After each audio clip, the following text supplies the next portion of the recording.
Hello, everyone. This is Mr. Joe of Mr. Joe Comments. The title of today's video is Richard Dawkins, I Mock You. I'm making this video to especially mock the biologist Richard Dawkins and to show what a fraud he is. That he proclaims evolution is true. It's the supreme achievement of the human mind to know that life could form without a creator, yet they can't prove abiogenesis. Non-living matter creates living matter. This question was settled back in the 1870s. Louis Pasteur proved conclusively all living things only produce living things. Living creatures, bacteria, birds, do not come from non-living matter. Richard Dawkins, I'm calling you out and exposing you to the entire world as a fraud. You are a fraud and a liar. The only reason you're famous is because you wrote a book more about half a century ago or a little more, The Selfish Gene. And it became famous. Not that you had anything useful to say. You're a biologist, but not an evolutionary biologist. Evolution is a fantasy of science. There's no such thing. And if you believe in evolution, you might as well believe in Tinkerbell and the Jolly Green Giant because they don't exist in our world either. So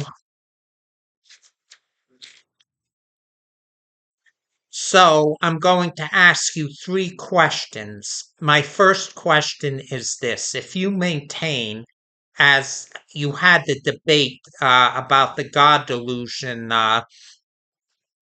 some years ago with John Lennox in America in the South, you said it's the supreme achievement of the human mind that life doesn't need a creator. Okay, so where is abiogenesis? Show me how living matter, how living creatures come from non-living matter. What comes from non-living matter? A bird, a fish, human beings. It's so ridiculous. This is an assumption, not only an assumption, but a ridiculous idea because without abiogenesis, evolution doesn't have a chance. You have to be born before you can live.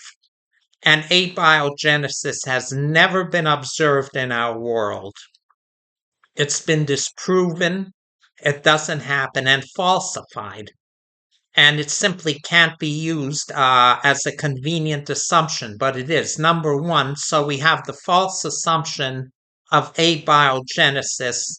Why is abiogenesis true? Well, it must be true because evolution's true. We have the false assumption of abiogenesis and circular reasoning. Evolution must be true. And this is a total perversion and twisting of the scientific method. Any true scientist would admit that abiogenesis doesn't happen. It has yet to be proved, and it actually falsifies the whole idea of evolution. Your belief, you don't want to believe in a God, well, you have that right not to believe in a God, but don't twist and pervert the facts. Life doesn't need a creator, and even if abiogenesis did happen, it doesn't explain how our present laws of chemistry and physics come into being. So that's my first question to you. Number one, show me how living creatures come from non-living matter. The second question is, show me the transitional life forms between single-celled organisms and the complex invertebrates of the Cambrian. And for the audience, I'm going to explain the Cambrian is a period imagined by evolutionists exist 560 million years ago, thereabout, depending on who's telling the story of the first complex life forms. And we have single-celled life forms called bacteria. We don't have two-celled life forms. We don't have three-celled life forms. We don't have four-celled life forms or five-celled life forms. We have the highly complex invertebrates of this period and no transitional forms. And when we look at the fact that, number one, there's no abiogenesis, it's been disproven, and number two, we have no complex intermediate forms up to the Cambrian, then it becomes obvious that evolution didn't happen. Like I said, you're not required to believe in any God, but don't twist the facts just because you don't like the idea that people happen to believe in a God or the Christian God or this God. And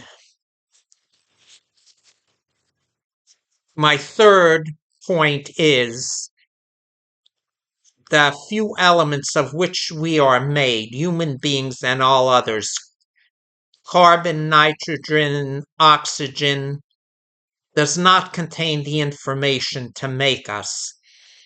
That is, these elements do not contain the information to make a human being. What we have to do is inject this information into a cell. All cell biologists and other scientists who are familiar knows that this information is exogenous, not endogenous. Information does not arise by chance. And to ignore this is to again twist and pervert the facts of science. But evolutionists like yourself twist and pervert every fact of evolution to try to make it appear true, which many people swallow. They don't understand science. I am a scientist. I believe I'm saying evolution is true. No, it's not true. So, those are my three questions to you. Number one, show how living matter comes from non-living matter. Number two, show me the intermediate life forms between single-celled organisms and the invertebrates of the Cambrian. And number three, information does not arise by chance. Again, this proves the idea that information can arise by chance or mutations. Chance mutations can account for an increase in information. No, it doesn't. Chance mutations scramble information. It scrambles it and it causes genetic defects. And this is another asinine, ridiculous idea. So, Mr. Dawkins, I don't consider you a scientist at all. You are not a valid scientist for pushing the erroneous idea of evolution when every scientific fact is against it, when abiogenesis and information clearly shows that this did not happen. And like I says, I don't expect you, I don't know, like I says, it's just really incredible. You don't like the idea of a God. You'd go to the lengths to lie about every known scientific fact. If even one scientist if could have proved abiogenesis and it mutates into more complex life forms, then I would say there's a possibility. I would be on the side. But like I says, the fact that this has never been found and they can't even begin to create life in the laboratory shows clearly that evolution is wrong. It couldn't be more clear. So if you want to live in your fantasies and delusions, go ahead. But don't lie and twist the facts just because you don't like the idea of a God. The God delusion. Well, maybe it is, but that doesn't make evolution any more true. It's had its day and it's failed completely. And for my audience, thank you for being this long, for staying with me this long. Let me look over my notes again that I didn't miss anything. That there's nothing here that, yes, I said everything. I said everything I wanted to say. And Mr. Dawkins, you and all evolutionists like you are not real scientists. You can call yourself scientists. We believe in evolution, and people who don't believe are ignorant and stupid. No, you're ignorant and stupid for not knowing the facts. So prove me wrong and answer these three questions which I've asked you. This is Mr. Joe for today, signing off.